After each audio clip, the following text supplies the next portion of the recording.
Mas quando eu comecei a dar aula, eu dava aula no quadro negro, que depois ficou verde, e hoje ele desaparece. Mas hoje nós temos na sala de aula a lousa, ela é digital.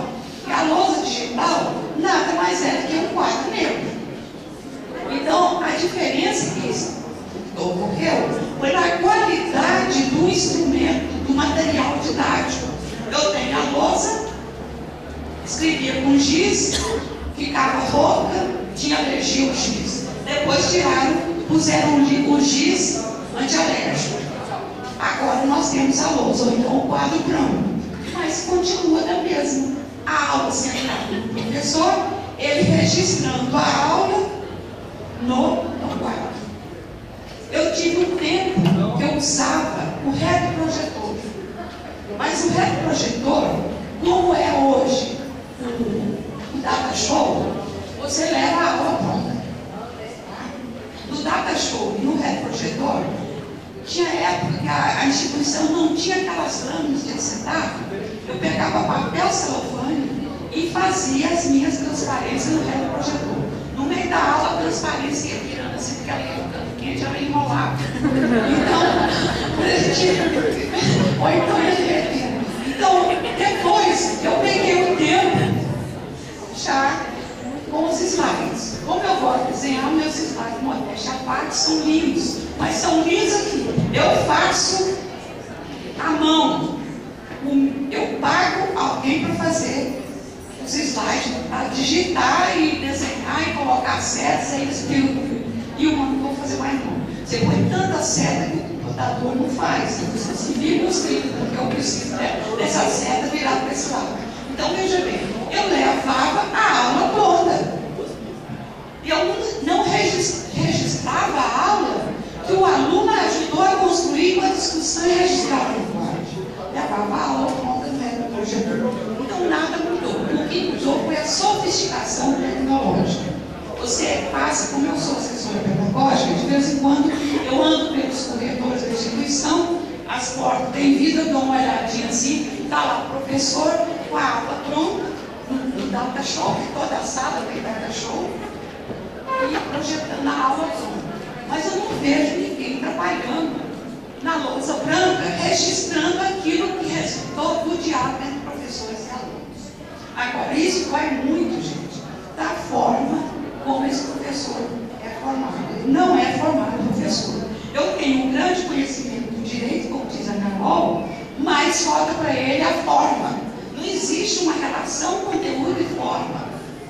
Aí eu passo no direito, o professor está lá com o vatimento na frente, os alunos tudo olhando, uns com o pendrive, ou não, gente, pendrive não. O que é? iPad.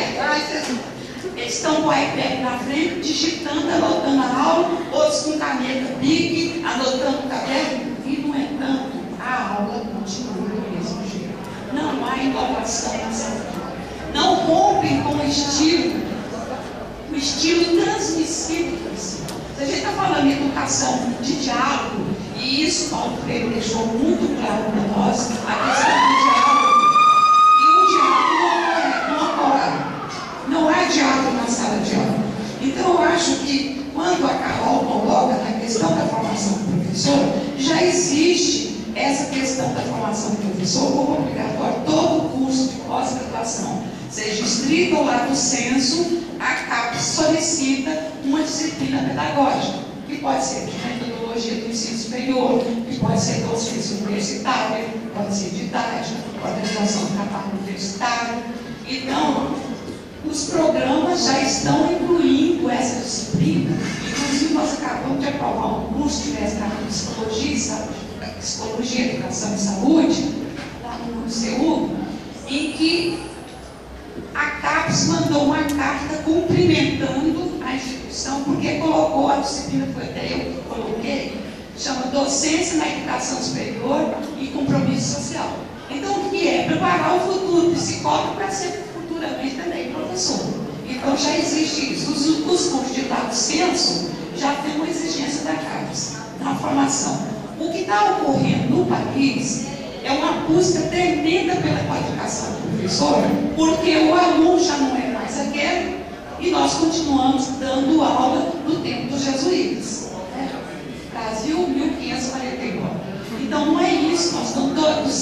21. O aluno é outro, o aluno vem totalmente antenado para a sala de aula, um punhado de informação para a sala de aula, e esse punhado de informação que ele traz tem que ser trabalhado dentro da instituição, no encontro com saberes sistematizados.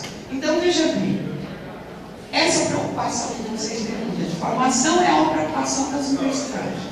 Tanto é que hoje, quase praticamente, principalmente as particulares, elas estão criando um núcleo de pedagogia universitária. A USP tinha um núcleo, que a gente inclusive fez uma pesquisa sobre o núcleo da USP. Fizemos uma pesquisa com 5 universidades que têm um núcleo de primeira linha para formar professores em serviço. Porque, por exemplo, a Universidade Federal do Rio Grande do Norte coloca nos editais de concurso o seguinte: o professor já tem que chegar preparado. Se ele não chega preparado, nos 2 anos de período probatório, ele tem que procurar, por iniciativa própria, uma formação pedagógica para exercer a profissão. E quando as instituições têm um núcleo de pedagogia universitária, ele já é núcleo no sentido de pega os professores que estão iniciando a carreira e passa por um banho pedagógico, por cursos de formação continuada, né? Então, é isso aí. Outra coisa aqui que fala o professor, o PPP não existe no sistema. É o grego, né? Então, veja bem, existe no sistema como instituído. Agora, preciso saber se as secretarias de educação estão acompanhando a elaboração e execução desses planos. Por exemplo, lá em Brasília, o sistema pequeno pode ser comparado com o tamanho de São Paulo. Toda escola tem projeto pedagógico. Agora, como ele é feito? Será que é feito coletivamente, como manda a legislação? Ou ele é um projeto copiado na escola vizinha? Então perde identidade, a escola vizinha é outra. Ou ele é um projeto que contrata uma consultoria, isso é muito comum na rede privada de educação superior, contratar uma consultoria, e quando você chega para fazer a avaliação de curso, você chega lá, está escrito assim: se o curso é de Franca, você vira a folha, fala assim: curso de pedagogia da Universidade de São Carlos. Foi copiado. Tá? Esqueceram de deletar. Esqueceram de deletar que não é a Universidade de São Carlos. Isso acontece muito. Eu falei assim: gente, puxa, o que é isso? Eu estou aqui em Franca, por que é isso? Aí ninguém fala, ninguém fala. Mas a gente entende que foi copiado. Ou então é um curso que tem firmas de construção de projetos, elas fazem a mesma coisa e a gente acaba descobrindo que foi um curso que foi pago uns 300 mil reais para fazer um projeto de um curso de medicina, e o projeto não tem nada a ver com as diretrizes curriculares nacionais para o curso de medicina, que é todo ele centrado na formação do médico em cima dos cursos. E o projeto não tem nada a ver com os cursos. O projeto continua formando o médico para os grandes centros e as grandes clínicas. E não é isso que se propõe o Conselho Nacional de Medicina e nem o Conselho Nacional de Saúde. E não é isso que propõe o Conselho Nacional de Educação. Tá? Que é para formar médico para trabalhar exatamente onde precisa do médico. E por isso nós estamos importando gente de fora. Né? Tá vendo? Como que dá o processo de construção do projeto desvinculado de uma realidade social? Então, professor, o projeto pedagógico é instituído por lei e toda escola básica deve ter também o seu projeto construído, desenvolvido e avaliado. E a gente não sabe como o Estado de São Paulo administra essa questão. Se você tem um sistema descentralizado, pegando, por exemplo, de Brasília, Secretaria Estadual de Educação, as diretorias regionais e as escolas dentro das diretorias. Compete às diretorias regionais acompanhar a elaboração e desenvolvimento desse projeto, através da sua equipe técnica nas diretorias regionais. Então, nós temos o macro, o meso e o micro interligado nesse processo.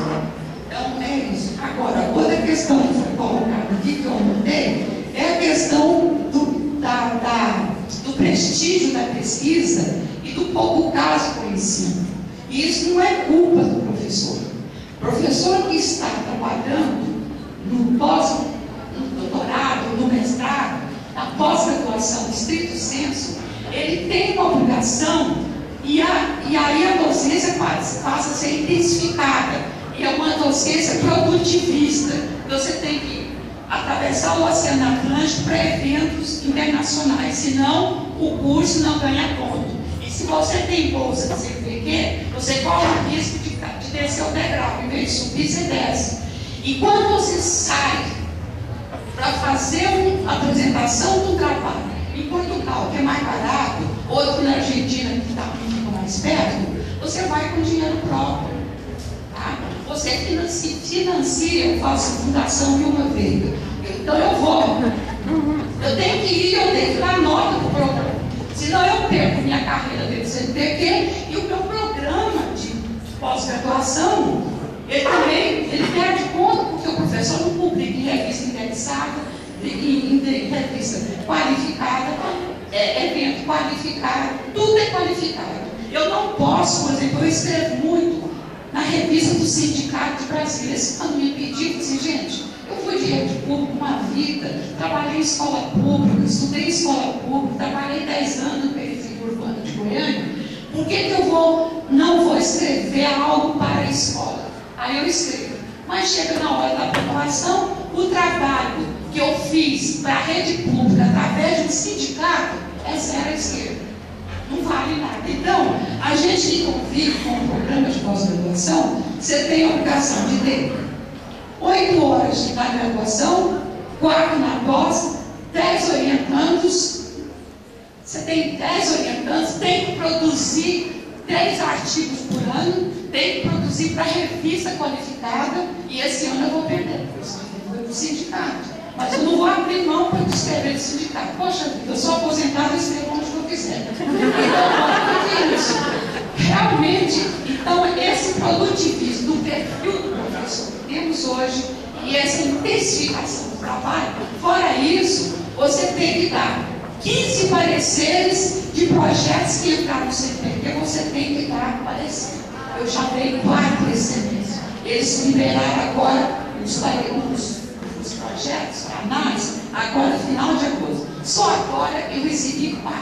E tem um prazo limite, então o que eu faço? Eu levo para casa para trabalhar à noite, para poder fazer o parecer, para mandar o CNPq. Porque se eu não fizer, cada vez que eu caio na lista, que eu perco o tempo e não faço, eu vou perdendo, eu vou descendo o degrau da carreira. Os que eu deixo, eu fico pegando, porque eu estou querendo subir as carreiras.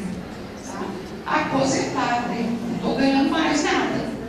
Não, eu tenho 2 orientandos ainda, fechei a porta. Então, intensificação ainda nos colegiados, nas representações da economia, na representação da universidade, na gestão universitária, pró-reitora, diretora de centro, coordenadora de curso, quer dizer, então tudo isso toma tempo. Então, veja bem, a carreira de pesquisa pesa muito, porque ela é avaliada. A carreira de ensino não pesa nada, porque ela não é avaliada. Então, tinha que ter, não pode ser 2 pesos, uma medida, né, gente? E a extensão pedagogia fica lá no canto, né? A prima pobre das outras duas. Então, veja bem, a gente tem um perfil de intensificação do trabalho docente. Vocês têm aqui um pesquisador de primeira linha aqui na Piracicaba, professor Escrissari. E tem o João Reis, que acho que está unido, não sei com certeza, que também pesquisa essa questão da intensificação de trabalho do professor da rede que trabalha em educação superior, principalmente da nossa educação. Então, isso, gente, é realmente um trabalho que está intensificando muito, vocês não vão bater por lá fora, por conta das tecnologias. Que hora que você abre e-mail, tem colega que vai passar férias no Canadá, leva o iPad para ficar respondendo e-mails. Esse dia você está de férias. Ah, mas tem coisa urgente, eu sou coordenador de curso. Mas você está de férias, não tem que responder coisa nenhuma. Então, não tira. O tempo que você usa dentro da tecnologia é um tempo não remunerado. Você ganha, você escreve, responde e-mail 1 hora da manhã? Não. Você ganha quando você responde uma aluna pedindo socorro, eu não estou sabendo fazer o que eu vou fazer com o meu trabalho. Então, por exemplo, eu não recebo e-mail viajando. Não abro e-mail em canto nenhum viajando. Só recebo telefonema de família. Porque senão eu continuo trabalhando. E eu intensifico o trabalho pelo meu tempo. Então é isso, gente, a dificuldade que temos na profissão docente quando você abraça a carreira dentro da pós-graduação, a intensificação do trabalho. Fora as turmas enormes que a gente tem dentro da graduação, né? Realmente. Da cartilha. Só de falar em cartilha, me lembra que veio da cartilha com Pedro Alves Cabral. Tempo de cartilha foi o tempo que eu estudei primário, na década de 40, e que eu estudava numa cartilha que tinha uma mãozinha, cartilha do povo, A-E-I-O.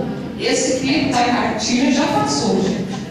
Eu acho que é muito triste uma secretaria de educação fazer cartilha para aluno. Cartilha para aluno tira toda a possibilidade de autonomia, porque a cartilha vem a regra.